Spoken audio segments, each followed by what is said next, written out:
Kombëtarja futbollit për vajza drejtuar nga Shkodrani Armir Grima është në prag të dy ndeshjeve të fundit të vlefshme për UEFA Nation League, grupi B, fillimisht me Ukrainën që luhet në Kroaci e më pas me kombëtarën kroate që luhet në Loro Boriçi. Në një prononcim për TV1 Channel, trajneri Grima i vlerëson përballjet në fjalë si shumë të rëndësishme.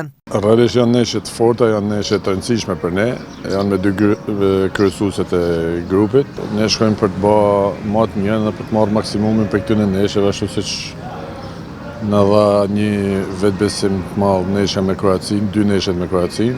Besoj që edhe me këto dy ndeshje do të bëjmë paraqitje dinjitoze dhe të mira për të kënaqur edhe tifozërinë edhe për ato që ne kemi qëllim tek ky grup. Me rezultatet e këtij sezoni, kombëtarja e futbollit të vajzave ka arritur rezultatet më të larta në historinë e saj, por Grima ka ambicie për më tej.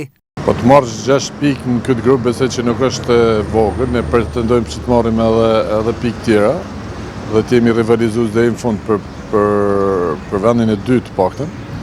Por edhe me këtë paraqitje që kemi bërë deri tani, besoj që unë jam i kënaqur ashtu siç janë drejtuesat të kënaqur, duke llogaritë cilësinë që ka grupi dhe forcën që ka ky grup. Në vijim trajneri flet edhe për mungesat për arsye kartonash dhe dëmtimesh, por edhe pritjen e marrjes së pasaportës shqiptare për njërin nga futbollistët. Gjendja e skuadrës nuk është e keqe, kemi dy vajza që nuk na luajnë për kartona dhe po shpresojmë që të na bëhet edhe një pasaport për një vajzë nga Kosova në kohën e duhur.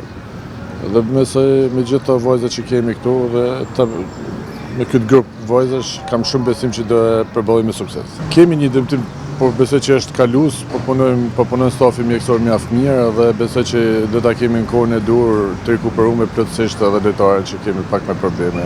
Po vllaznia është baza e kombëtarës, megjithatë kemi lëshmëri nga gjitha ekipet, pothuajse nga ekipet kryesorë të kampionatit shqiptar. Kjo tregon edhe luftën e fortë që është bërë këtë kampionat, ku me merit vllaznia doli kampion dhe normalisht që edhe baza e ekipit kombëtar do të jetë vllaznia. Pas 4 ndeshjesh të zhvilluara, Shqipëria renditet në vendin e tretë në grupin B4 me 6 pikë, ndërkohë që kryeson Ukraina me 10, e ndjekur nga Çekia me 7. Ndeshja e parë do të luhet në 30 maj ora 19 ndaj Ukrainës në Kroaci, ndërsa takimi i fundit do të jetë ai i 3 qershorit në orën 19 në Loro Boriçi.